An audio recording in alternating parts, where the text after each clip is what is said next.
మా అమ్మగారు ఎప్పుడూ ఒక మాట చెప్పేవారు, అది ముఖ్యంగా మీరు కూడా తెలుసుకోవాలి.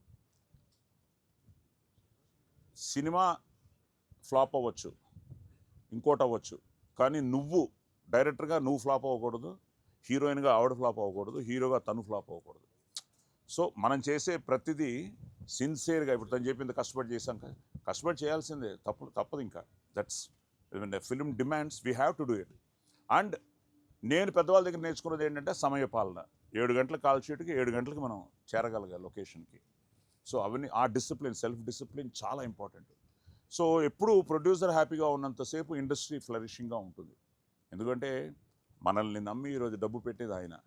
అట్ ద సేమ్ టైం వాళ్ళు ఈరోజు ఎక్కడికి వచ్చేసిందంటే ఈరోజు ప్రేక్షకులు కూడా everybody is a critic. Morning 8 o'clock థియేటర్లోకి వెళ్ళిన వెంటనే తను అప్డేట్స్ ఇచ్చేస్తున్నాడు సినిమా గురించి. సో ఈరోజు వాడికి సినిమా నచ్చితే ఇంకా నోబడీ కెన్ స్టాప్ హిమ్.